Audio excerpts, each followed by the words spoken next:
আরজিকর কাণ্ডে নবান্নকে নিশানা রাজ্যপালের। বাংলা নারীদের জন্য নিরাপদ নয়, সমাজ নয়, বর্তমান সরকার তার নারীদের সুরক্ষা দিতে ব্যর্থ। বাংলাকে তার আগের গৌরব ফিরিয়ে আনতে হবে। যে সমাজে নারীদের সম্মানজনক স্থান ছিল, নারীরা এখন সরকারের তৈরি গুন্ডাকে ভয় পায়। মন্তব্য রাজ্যপাল সিভি আনন্দ বোসের। Bengal is not a place safe for women. Bengal has failed its women.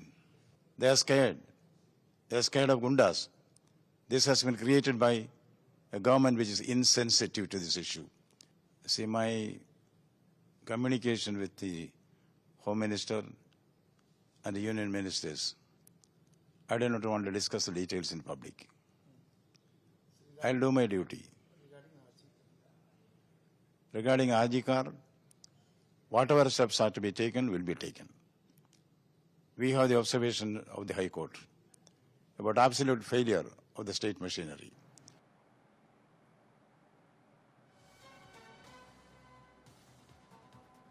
আমাদের সঙ্গে এই মুহূর্তে টেলিফোনে রয়েছেন তৃণমূল নেতা জয়প্রকাশ মজুমদার। জয়প্রকাশ বাবু, রাজ্যপাল সিভি আনন্দ বোস তিনি বলছেন যে বাংলা এখন নারীদের জন্য নিরাপদ নয়, নারীদের সুরক্ষা দিতে ব্যর্থ সরকার এবং বাংলাকে তার আগের গৌরব ফিরিয়ে আনতে হবে, এবং নারীরা এখন সরকারের তৈরি গুন্ডাকে ভয় পায়। কি বলবেন?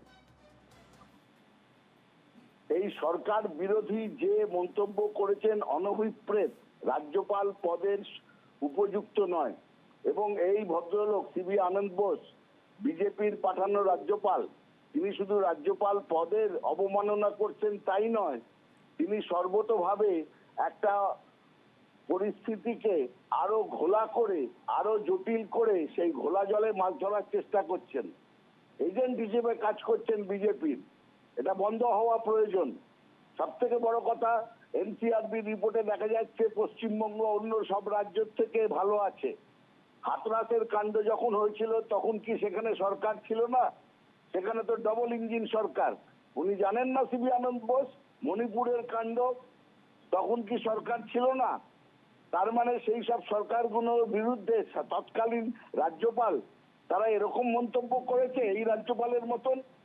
এই রাজ্যপাল সর্বতোভাবে বিজেপির অঙ্গুলি হেলনে একটা দলের হয়ে কাজ করছেন, যেখানে পরিস্থিতি স্বাভাবিক করার জন্য তার এগিয়ে আসা উচিত।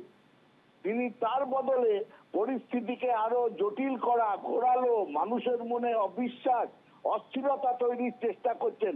আমরা ঘোরতর নিন্দা করছি রাজ্যপালের এই কার্যকলাপ এবং এই মন্তব্যের। ধন্যবাদ জয়প্রকাশ বাবু।